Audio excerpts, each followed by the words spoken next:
Welcome to the debate.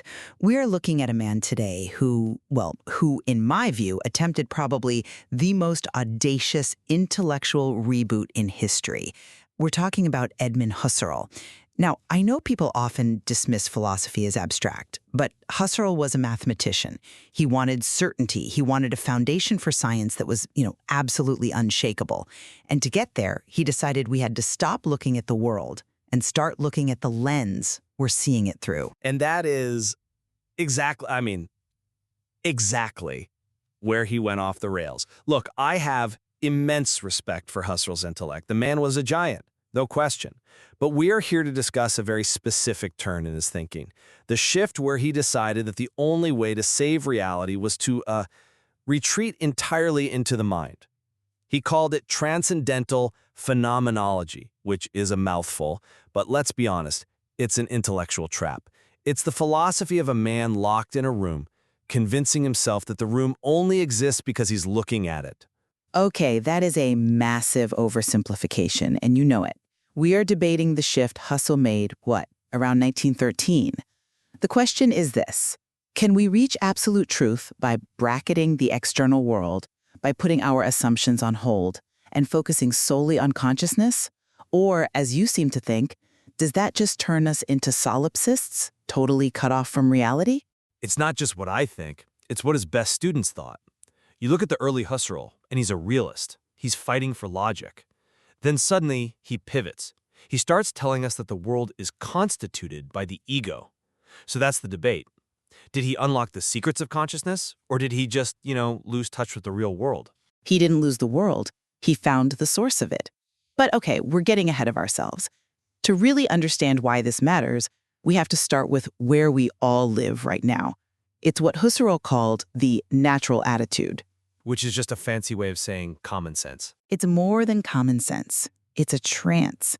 In the natural attitude, we assume that objects are just out there, like furniture in a room, and we are just cameras recording them. We assume the world is a hard physical fact that exists entirely independent of us.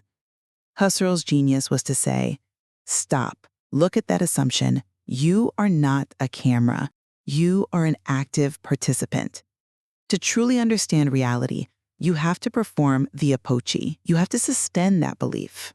Okay, let's ground this for a second, because epoche sounds incredibly mystical, and it's not. It's a Greek term for suspension of judgment. But here is my problem with how Husserl uses it. You say the natural attitude is a trance. I say it's survival. If I see a bus coming toward me, I don't perform a phenomenological reduction and analyze how the redness of the bus is given to my consciousness. I jump out of the way. Because the bus is real. It has mass and velocity, regardless of my intentionality. Bus is a hallucination. He's asking, how do you know it's a bus? How does that meaning danger, vehicle, redness, how does that all assemble itself in your mind? Think of it like a virtual reality headset. The natural attitude is playing the game and completely forgetting you're wearing the headset. You think you're in a jungle fighting tigers. Husserl says, take the headset off. Or, better yet, keep it on, but look at the screen. Look at the pixels. Look at how the software is rendering the tiger. That isn't denying the tiger. It's understanding the mechanism of the tiger's appearance. That's a slick analogy, but it hides the danger. If you treat the world like a VR rendering, you stop caring about the hardware that's running it. And look, I grant you, Husserl started strong. His logical investigations in 1900 were just brilliant. He absolutely destroyed psychologism. Right, the idea that logic is just how our brains happen to be wired. Exactly.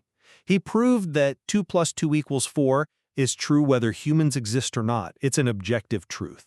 I'm with him 100% there. But then, fast forward to 1913 when he publishes Ideas I. Suddenly, he's not just talking about logic. He's talking about trees and tables and coffee cups. And he says they are constituted by consciousness. He makes the object dependent on the subject. And that is where he lost the realists. You just can't have it both ways. You can't say logic is objective and independent, but the physical world is just the dependency of my mind. That's not what he means at all. Husserl is using the concept of intentionality, which he picked up from Brentano. The core maxim is, Consciousness is always consciousness of something. You cannot just think, you must think about something. You can't just love, you must love someone or something. The mind and the world are correlated. They're a pair. You can't peel them apart. But he does peel them apart. He peels away the world to look at the mind. No.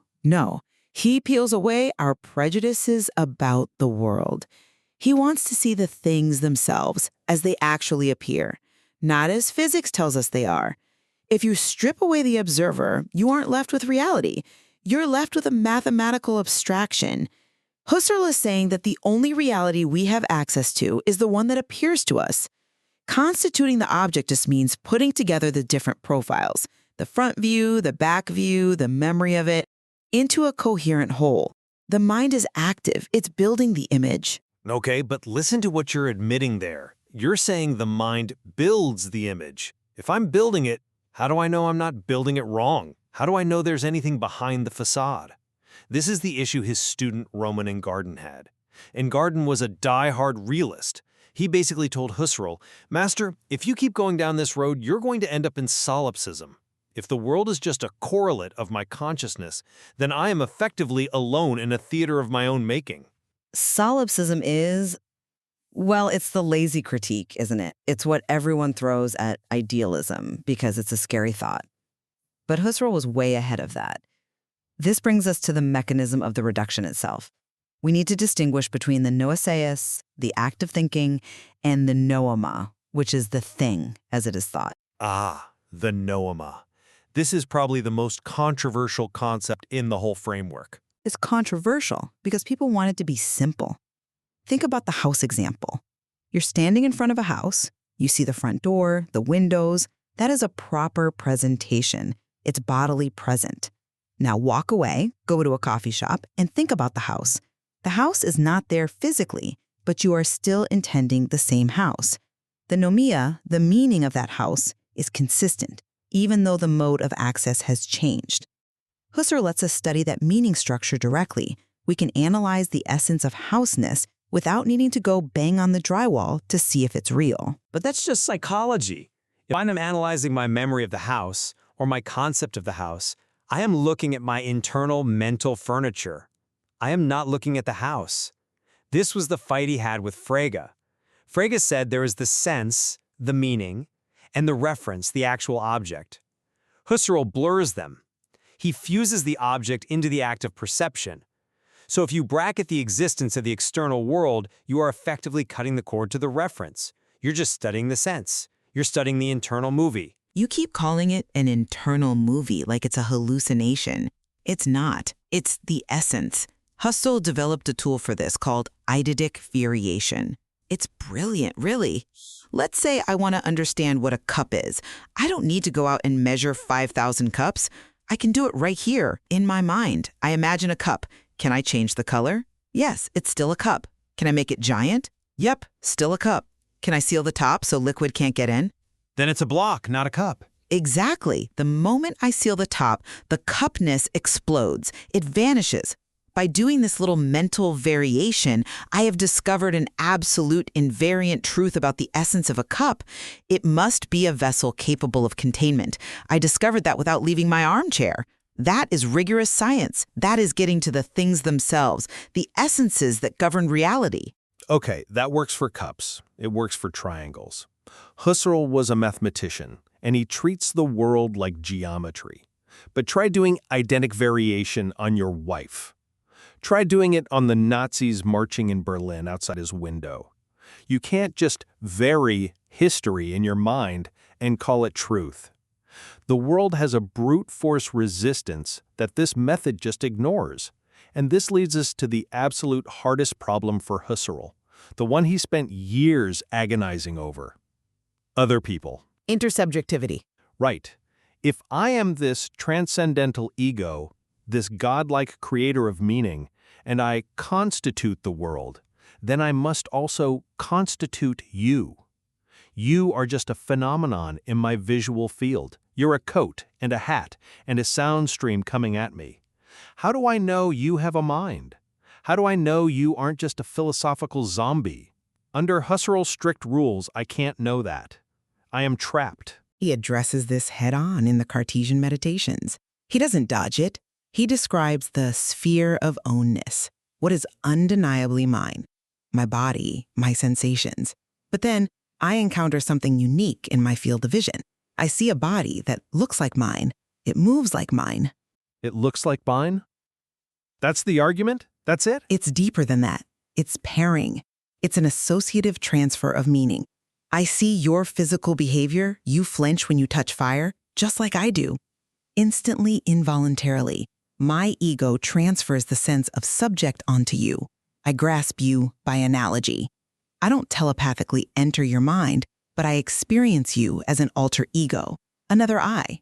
This isn't a flaw. It's the only way we can know others. We always bridge the gap through empathy and analogy. But analogy is a guess. That's my point. If I see a character in a video game, they move like me, they flinch when I shoot them, they run away. By Husserl's logic, I should assume they have a conscious soul. But they don't. They are code. Husserl's pairing is just projection. It's the lonely ego painting faces on the rocks to feel less alone. He never truly breaks out of the sphere. He just decorates the walls with pictures of other people. Transcendental intersubjectivity is a community of one. I think you're being incredibly uncharitable to the nuance of the argument. It's not just visual matching, it's a reciprocal relationship. But look, even if you think he failed to fully solve the other minds problem, which, by the way, no philosopher has solved perfectly, you have to admire how he tried to ground logic and math in this same framework. Because that's where things get really interesting in his late career. You mean where things get messy? I mean, where they get vital. Husserl spent his life fighting for logic as a pure, supertemporal science. He built this whole hierarchy, from grammar to logic to a theory of manifolds. Pure, beautiful, objective truth. And then, in 1936, knowing he was dying, knowing Europe was collapsing into fascism, he writes The Crisis of European Sciences. And suddenly the pure logician starts talking about the Lebenswelt, the life world. Because he realized that science had lost its way. Or because he realized his philosophy had no ground. The life world is the world of everyday experience. Culture, history, going to the market, talking to your neighbors. It's the messy, pre-scientific soup we all swim in. For 30 years, Husserl tried to float above it. And now at the end he says, actually, all science is rooted in this life world. It feels like a capitulation. It's a chicken and egg problem. If the transcendental ego is supposed to constitute the world, how can it be rooted in the world? It's not a capitulation. It's a deepening of the argument. He's saying that modern science, from Galileo to today, has committed a fatal error. They mistook the map for the territory. They looked at mathematical formulas and said, that is reality. And they looked at human experience and said, that is just subjective fluff. Husserl is arguing that the mathematical formulas come from the life world. You can't have geometry without a guy first measuring a field with a rope. He was trying to reconnect abstract science with human meaning. He was warning us, if science forgets the human subject, it becomes a soulless machine. And, looking at the 20th century, was he wrong? Soulless machines. Well, that's a perfect segue to the betrayal, isn't it? We can't talk about Husserl's legacy without talking about the prodigal son, Martin Heidegger. The most painful chapter in philosophical history. It wasn't just professional, it was personal. Heidegger was his assistant. Husserl called him the phenomenon of phenomenology. He thought he had found his heir. He handed him the keys to the kingdom, and what did Heidegger do? He took Husserl's method, the analysis of experience, and completely gutted the transcendental ego. He turned it into anthropology. He turned it into reality. Heidegger said, Edmund, there is no pure ego floating in a void looking at the world. There is only Dasein, being in the world. We are thrown into this mess. We are coping with anxiety, with tools that break, with the fact that we're going to die. We aren't spectators. We are participants. And Husserl hated it. He read Being in Time and scribbled furiously in the margins. He felt, rightly, I think, that Heidegger had relapsed into psychologism. Heidegger made philosophy about human existence rather than absolute truth. And the betrayal wasn't just in the text. When the Nazis took power, Heidegger became the rector of Freiburg University. The man who was supposed to carry the torch of pure reason ended up signing letters with Heil Hitler. And Husserl, a Jew by birth, was isolated, banned from the library he helped build. This is tragic. But we have to separate the politics from the philosophy here. Heidegger's critique stuck because it felt true. Husserl wanted us to be angels, viewing the world from nowhere. Heidegger admitted we are mud, viewing the world from right here. But notice this, Heidegger couldn't have written a single page of Being in Time without Husserl's tools. The concept of world, of being with others, of disclosure, it's all modified Husserlian code. Husserl built the operating system that Heidegger used to run his own program. Even in his rejection, Heidegger was a phenomenologist. That I will grant you. Husserl changed the vocabulary forever. You can't do modern philosophy or psychology or even cognitive science without bumping into intentionality. Exactly. And I think in our modern era, Husserl is more relevant than ever. We are living in a time of deep fakes, of AI, of algorithms that curate our reality. The natural attitude today is trusting the screen, trusting the feed. Husserl's demand that we stop and analyze how reality is being presented to us is the critical skill of the 21st century. We need to be transcendental egos, or we're just going to be data points. That's a noble pitch, but I still land on the side of the realist. I think there is a hard reality out there, biological, physical, historical, that doesn't give a damn about my transcendental reduction. I think we need to look outward, not inward. Bracketing the world feels safe, but eventually the bracket breaks. And I think that without the inward look, the outward look is blind. You're just measuring shadows if you don't understand the light source. Well, we've certainly bracketed enough for one day. It's a dense topic, and I'm sure our listeners are currently performing a reduction on their own headaches. A headache is a phenomenon too. Analyze it. I'll pop an aspirin instead, thanks. That's the natural attitude for you. Fair enough. To our listeners, thank you for joining us on this dive into the mind of Edmund Husserl. Whether you are a realist or an idealist, remember, the world is only there because you are there to witness it. Or maybe it's there anyway. Until next time, goodbye.